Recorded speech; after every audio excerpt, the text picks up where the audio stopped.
All right, let's just jump right in. There is so much noise out there about AI and what it means for your job. But what do you actually need to do about it right now? Well, we're going to cut through all that chatter and give you a straightforward, practical guide on how to make yourself absolutely essential in this new world of work. So, the very first thing you got to get your head around is that this isn't something that's coming in the future. Nope, the shift is already here. AI isn't just another app you open, it's becoming the very foundation that work gets built on. So the real question for you is, can the way you work right now even survive when things are moving at the speed and scale of AI? And that, of course, leads us to the big question, the one we're here to answer today. In a world where AI can do tasks at a speed that is just mind-boggling, how do you not just keep your job, but actually become more valuable than you've ever been before? To get that answer, we have to start with a really important distinction. See, the AI revolution isn't about wiping out entire job titles overnight. It's actually way more subtle than that. It's all about automating the individual tasks that make up your job, and understanding that difference changes everything. Think about it. For years, maybe your whole career, your value came from how well you could do things. Executing specific, repeatable tasks, like building that weekly report, processing a stack of invoices, or analyzing the same old data set. Being good and fast at that stuff was the name of the game. But AI is forcing us to completely rethink that. Your value is now moving, well, up the stack, so to speak. The real prize isn't in doing the task anymore. Instead, it's in the big picture oversight. Coordinating all the pieces, making sense of what the AI spits out, and applying some real human judgment to the whole process. And the sheer scale of this change is kind of staggering. Research is showing that up to 70% of the tasks that we all do every day could be automated. Let that sink in. 70%. That's not a small adjustment. That's a fundamental reinvention of what work even is. So, what's driving this enormous shift? Well, it's a new kind of AI that you absolutely need to know about. They're called AI agents. And trust me, these are not just glorified chatbots. Think of them as your new AI coworkers, and getting to know them is your top priority. Here's the main difference, and it's a huge one. A chatbot is basically passive. You ask it something, it gives you a response. It waits for you. But an AI agent, it's proactive. You can give it a goal, and it will actually make a plan and carry out a whole series of tasks to get there. It doesn't just respond, it takes action. Honestly, the best way to think about these agents is like having a brand new junior team that's ready to go 24/7. They're lightning fast, they never get tired, and they're absolutely perfect for all that initial grunt work. Research, digging up data, creating first drafts of reports, and just handling a ton of day-to-day operational stuff. So how do they actually pull this off? Well, you can think of it like a little work loop. First, they do the research. Then they create a first draft of whatever it is you need. But here's the cool part. They can then critique their own work based on rules you set, find the flaws, and just keep improving it over and over again, all by themselves.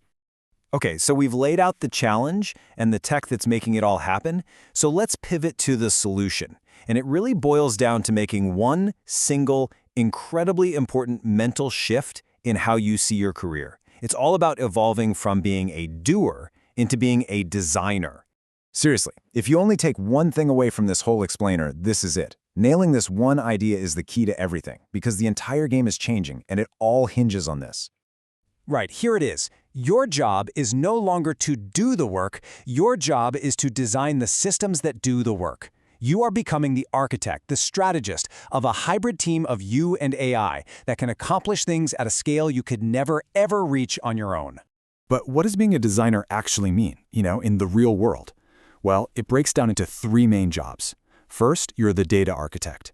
You control what information and context the AI gets. Second, you're the workflow expert, linking different AI tools together into smart, efficient pipelines.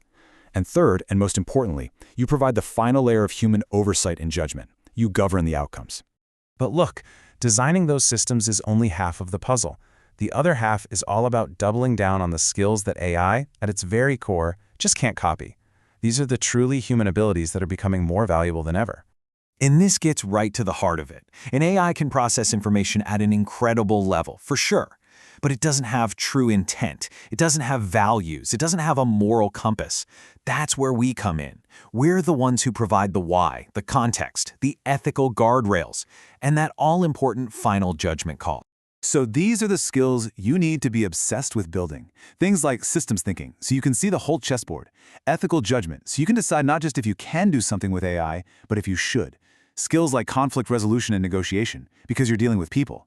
And maybe most importantly, understanding the ripple effects, the unintended consequences of your decisions across the entire organization.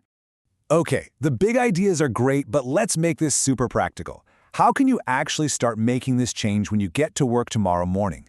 Well, here is a simple 5-step action plan to put all this into practice. Let's make this really concrete. Step 1, audit your tasks. For 1 week, just write down everything you do. Step 2, identify the repetitive, low-value stuff. That's your gold mine for automation. Step 3, connect the AI to the right data it needs to do those tasks. This is you being the designer. Step 4, automate it. Get that work off your plate for good. And step 5, and this is the crucial one, show the value. Use all that time you just freed up to focus on the high-level strategic work and make darn sure your boss sees the impact. Now, as we wrap up, I want to leave you with one final and really important way to think about all of this. We're often told that this is a story about humans versus machines, but that's actually not the right way to see it. The real competition you face isn't with AI. It's with other people who are using AI. That's it. That's the whole game right there. AI is a tool. It's a massive lever. And the person who learns how to pull that lever better and faster than anyone else is the one who's going to win. So in the end, your biggest advantage isn't what you happen to know right now, it's how fast you can learn what's next. This whole landscape is going to keep shifting under our feet. So the ultimate question you have to ask yourself is this: what's my personal system for adapting, for learning continuously, so that I always stay ahead of the curve?